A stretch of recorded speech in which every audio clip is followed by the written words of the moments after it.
हरे कृष्णा।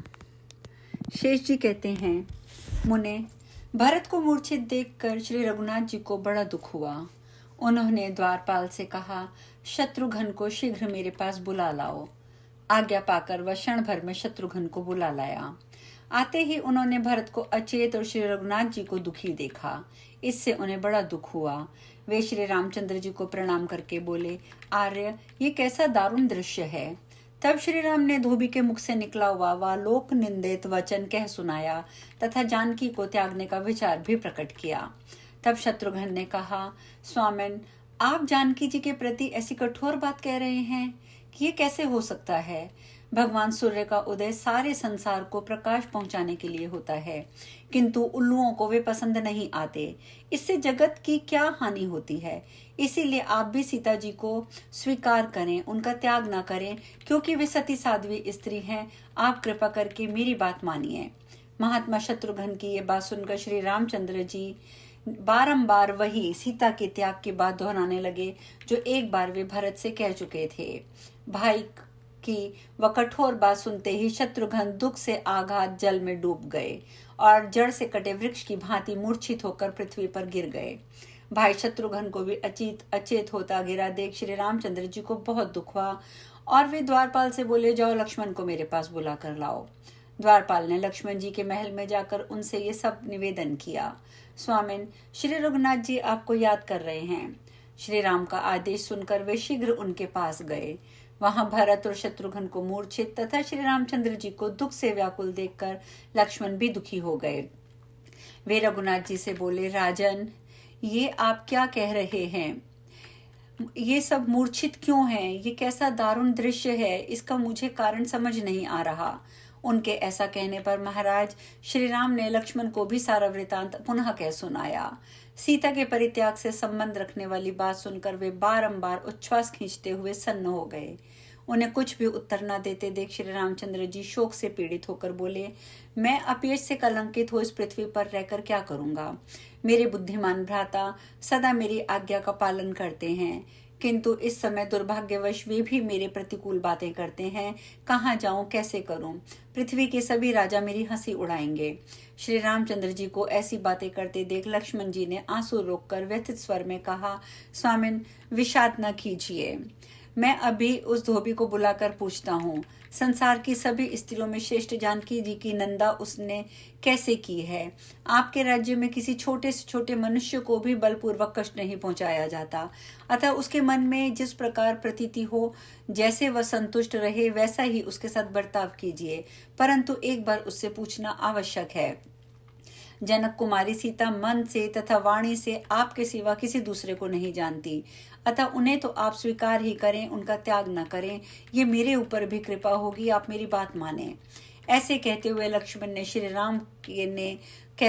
से श्री राम ने शोकातुर होकर कहा, भाई, मैं जानता हूँ सीता निष्पाप है, तो भी मैं लोक अपवाद के कारण उनका त्याग करूंगा। लोक अपवाद से निंदित हो जाने पर मैं अपने शरीर का त्याग भी कर सकता हूँ। फिर घर, पुत्र, मित्र तथा उत्तम वैभव आदि दूसरी वस्तुओं की तो बात ही क्या है। इस समय धोबी को बुलाने की या पूछने की कोई आवश्यकता नहीं है। समय आने पर सब कुछ अपने आप हो जाएगा। लोगों के चित्त में सीता के प्रति स्वयं ही प्रतीति हो जाएगी।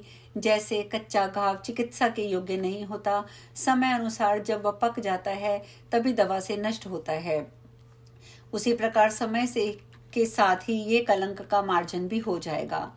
इस समय मेरी आज्ञा का उल्लंघन ना करो। पतिव्रता सीता को जंगल में छोड़कर आओ।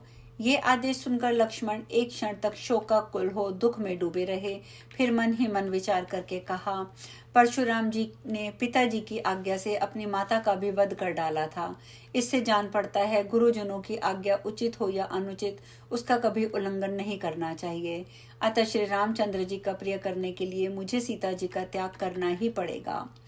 यह सोचकर लक्ष्मण अपने भाई श्री रघुनाथ जी से बोले, सुव्रत, गुरुजनों के कहने से नहीं करने योग्य कार्य भी कर लेना चाहिए, किंतु उनकी आज्ञा का उल्लंघन कदापि नहीं करना चाहिए। इसीलिए आप जो कुछ कहते हैं मैं उस आदेश का पालन करूंगा। लक्ष्मण के मुख से ऐसी बातें सुनकर श्री रघुनाथ जी ने उनसे कहा, बहुत अच्छा महामते,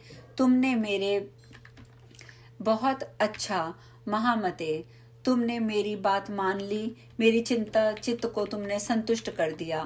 अभी अभी रात में जानकी ने तापसी स्त्रियों के दर्शन की इच्छा प्रकट की थी, इसीलिए रथ पर बिठाकर जंगल में छोड़ आओ।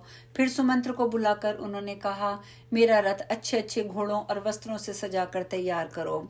श्री रघुनाथ जी का आदेश सुनकर उनका उत्तम रथ तैयार हो गया।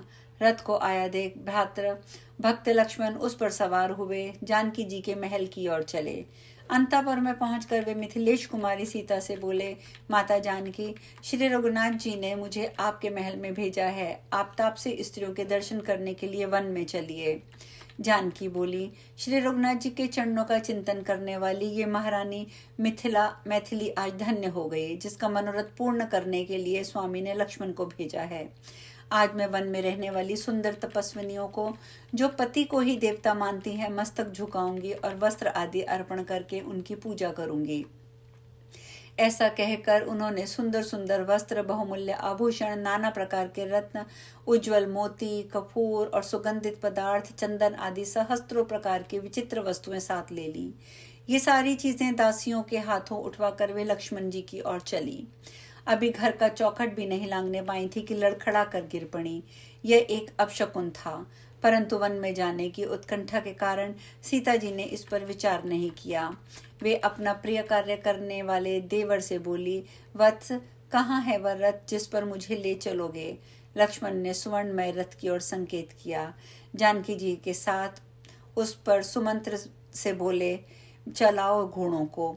इस समय सीता जी का दाहिना नेत्र फड़क उठा, जो भावी दुख की सूचना देने वाला था।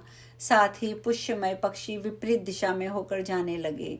यह सब देखकर जानकी ने देवर से कहा, वत्स, मैं तो तपस्विनियों के दर्शन करने की इच्छा से यात्रा करना चाहती हूँ, फिर ये दुख देने वाले अपशकुन कैसे हो रहे हैं? श्री राम का, भरत का, तुम्हारे छोटे भाई शत्रुघ्न का कल्याण हो, उनकी प्रजा में सर्वत्र शांति रहे, कहीं कोई विप्लव या उपद्रव ना हो। जानकी जी को ऐसी बातें करते देख लक्ष्मण कुछ बोल ना सके। आंसुओं से उनका गला भर आया। इसी प्रकार आगे जाकर सीता जी ने फिर देखा, बहुत से मृग बाईं ओर से घूमकर निकले जा रहे हैं। ये भारी दुख की सूचना देने वाले थे। उन्हें देखकर जानकी जी ने कहा, आज ये मृग जो मेरी बाईं ओर से निकल रहे हैं सो ठीक ही है। श्री रामचंद्र जी के चरणों को छोड़कर अन्यत्र जाने वाली सीता के लिए ऐसा ही होना उचित है। नारियों के लिए सबसे बड़ा धर्म है अपने स्वामी के चरणों का पूजन। उसी को छोड़कर मैं अन्यत्र जा रही हूँ, अतः मेरे लिए जो दंड मिले उचित ही है। इस प्रकार मार्ग में परमार्थिक विचार करती हुई सीता जानकी ने गंगा जी को देखा, जिनके तट पर मुनियों का समुदाय निवास करता था, जिनके जलकणों का स्पर्श होते ही राशि राशि महापातक पलायन हो कर जाते हैं। उन्हें वहां चारों ओर अपने रहने योग्य कोई स्थान दिखाई नहीं देता। गंगा जी के किनारे पहुंचकर लक्ष्मण जी ने रथ पर बैठी हुई सीता जी से आंसू बहाते हुए कहा, भाभी चलो, लहरों से भरी हुई गंगा पार करो। सीता जी देवर की बात सुनकर तुरंत रथ से उतर पड़ी। तदंतर नाव से गंगा के पार होकर लक्ष्मण जी जानकी जी को साथ लेकर वन में चले। वे श्री रामचंद्र जी की आज्ञा का पालन करने में कुशल थे, अतः सीता जी को अत्यंत भयंकर एवं दुखदायी जंगल में ले गए, जहां बबूल, खैर, घव आदि के वृक्ष थे, जो दावानल से दग्ध होने के कारण सूख गए थे। ऐसा जंगल देखकर सीता भय के कारण बहुत चिंतित हुई। कांटों से उनके कोमल चरणों में घाव हो गए। वे लक्ष्मण से बोली, वीरवर, यहाँ अच्छे अच्छे ऋषि मुनियों के रहने योग्य आश्रम मुझे दिखाई नहीं देते, जो नेत्रों को सुख प्रदान करने वाले हों, तथा महर्षियों की तपस्विनियां स्त्रियों के भी दर्शन नहीं होते। यहाँ तो केवल भयंकर पक्षी, सूखे वृक्ष, दावानल से सब और जलता हुआ ये वन ही दृष्टिगोचर हो रहा है। इसके सिवा मैं तुमको भी किसी भारी दुख में आतुर देखती हूँ। तुम्हारी आंखें आंसुओं से भरी हैं, इनसे व्याकुलता के भाव प्रकट होते हैं, और मुझे भी पग पग पर हजारों अपशकुन दिखाई देते हैं। सच बताओ, क्या बात है? सीता जी के इतना कहने पर लक्ष्मण जी ने मुख से कोई बात ना निकली। वे चुपचाप उनकी ओर देखते हुए खड़े रह गए। तब जानकी जी ने बारंबार प्रश्न करके उनसे उत्तर के लिए आग्रह किया। उनके आग्रह पूर्वक पूछने पर लक्ष्मण जी का गला भर आया। उन्होंने शोक प्रकट करते हुए सीता जी को अपने परित्याग की बात बताई। मुनिवर व व्रज के तुल्य कठोर वचन सुनकर सीता जी जड़ से कटी हुई लता की भांति पृथ्वी पर गिर पड़े। विदेह कुमारी को पृथ्वी पर पड़ी देख लक्ष्मण जी ने पल्लवों से हवा करके उन्हें सचेत किया। होश में आने पर जानकी जी ने कहा, देवर मुझसे परिहास ना करो, मैंने कोई पाप नहीं किया है, फिर रघुनाथ जी मुझे कैसे छोड़ देंगे? वे परम बुद्धिमान और महापुरुष हैं, मेरा त्याग कैसे कर सकते हैं? वे जानते हैं कि मैं एक निष्पाप हूँ, फिर भी एक धोबी के कहने पर वे मुझे छोड़ देंगे, ऐसी आशा नहीं है। और इतना कहते कहते वे फिर बेहोश हो गईं। इस बार उन्हें मूर्छित देख लक्ष्मण जी फूट फूट कर रोने लगे। जब उन्हें उनको चेत आया तब लक्ष्मण जी को दुख में आतुर और रुद्ध कंठ देखकर वे बहुत दुखी हुई और बोली, सुमित्रा नंदन, जाओ तुम धर्म के स्वरूप और यश के सागर श्री रामचंद्र जी से तपोनिधि वशिष्ठ मुनि के सामने ही मेरी एक बात पूछना। नाथ, ये जानते हुए भी कि सीता निष्पाप है, जो आपने मुझे त्याग दिया है, ये बर्ताव आपके कुल के अनुरूप हुआ है या शास्त्र ज्ञान का फल है? मैं सदा आपके चरणों में ही अनुराग रखती हूँ, तो भी जो आपके द्वारा मेरा त्याग हुआ है, इसमें आपको कोई दोष नहीं है। यह सब मेरे भाग्य के दोष से हुआ है, इसमें मेरा ही प्रारब्ध कारण है। वीरवर, आपका सदा सर्वत्र कल्याण हो। मैं इस वन में आपको ही स्मरण करती हुई प्राण धारण करूंगी। मन वाणी क्रिया के द्वारा एकमात्र आप ही मेरे सर्वोत्तम आराध्य देव हैं। रघुनंदन, आपके सिवा सब कुछ मैंने मन से तुच्छ समझा है। महेश्वर, प्रत्येक जन्म में आप ही मेरे पति हों और आपके ही चरणों के चिंतन से अपने अनेकों पापों का नाश कर आपकी सती साध्वी पत्नी बनी रहूं, बस यही मेरी प्रार्थना है। आज हम कथा में यहीं विश्राम लेंगे। शेष कथा कल। हरे कृष्णा।